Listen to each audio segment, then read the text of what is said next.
This is Inside Indiana Business Radio for the afternoon of Thursday, March 9th, 2023. I'm Alex Brown.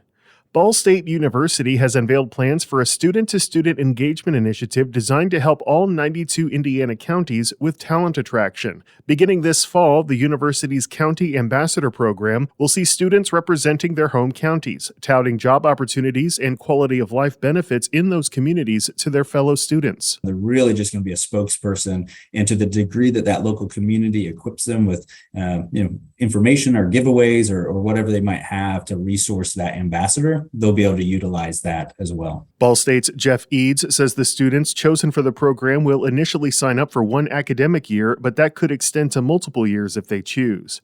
A Kansas-based manufacturer of recreational vehicle products is expanding in Elkhart. AirXL said this week it is moving warehousing and distribution for several of its brands to a 126,000 square foot facility on the city's north side. The company did not disclose its financial investment in the new location or how many jobs would be created as a result. Catherine Haig, the chief operating officer at Newfields Art Museum and Gardens, will succeed John Van Osdal as president and CEO of the Eiteljorg Museum of American Indians and Western Art in downtown Indianapolis.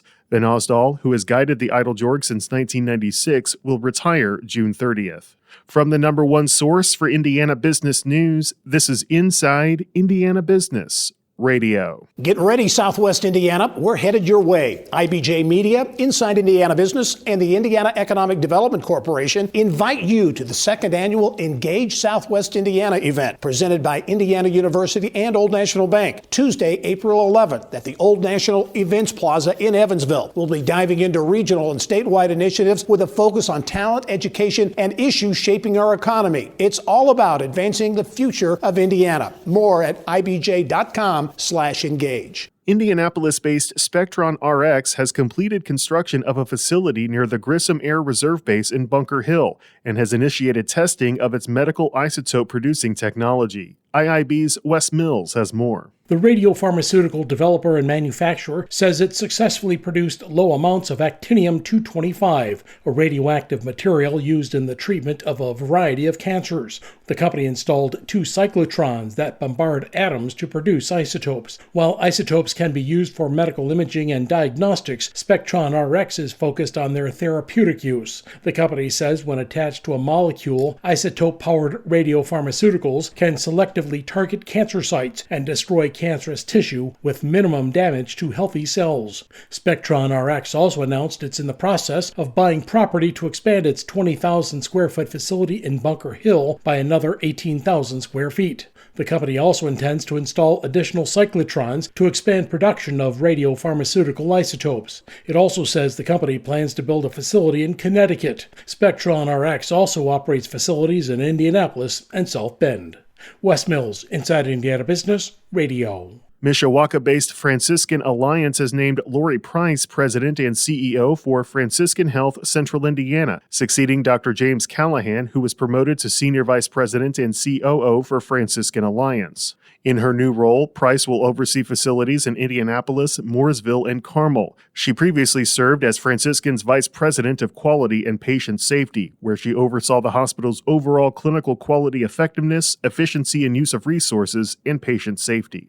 An Indiana University-affiliated startup says it has developed a blood test for anxiety. Indianapolis-based MindX says the test examines biomarkers that can help them objectively determine someone's risk for developing anxiety, the severity of their current case, and which therapies would best treat their anxiety. Dr. Alexander Niculescu, a professor of psychiatry at the Indiana University School of Medicine, says many people are suffering from anxiety, which can be very disabling and interfere with daily life. Traditionally, anxiety disorders used to be considered a little bit less serious, and I think wrongly so, less serious than, let's say, bipolar disorder or schizophrenia or other quote-unquote major psychiatric disorders. But they can be very disabling, they can be very impairing, interfering with daily life. We wanted to see if our approach would work for anxiety as well, where we could identify in the blood markers that track how anxious somebody is in an objective way, and then use that panel of markers to match people to existing medications so they can have non-addictive choices as well. Niculescu says the new test could also be used in combination with the other blood tests his research has led to, which he says could provide a more comprehensive view of a patient's mental health and risk of future mental health concerns.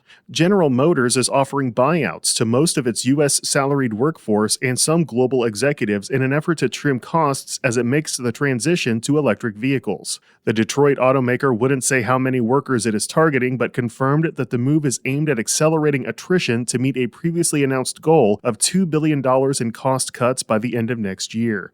GM has about 58,000 salaried workers in the U.S.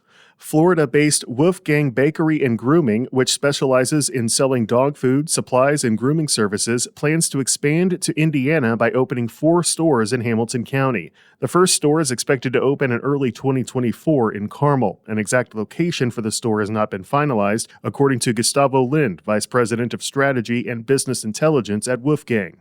Lind said locations for the other 3 stores in Hamilton County have not been determined. However, the company expects the second store will open in 2025. White River State Park Executive Director Jake Oakman is this week's guest on the Business and Beyond podcast with Gary Dick, presented by PNC, a weekly conversation with high-profile Hoosiers in business, sports, and entertainment, and beyond. Available now from your favorite podcast provider. I'm Alex Brown for Inside Indiana Business Radio on Demand.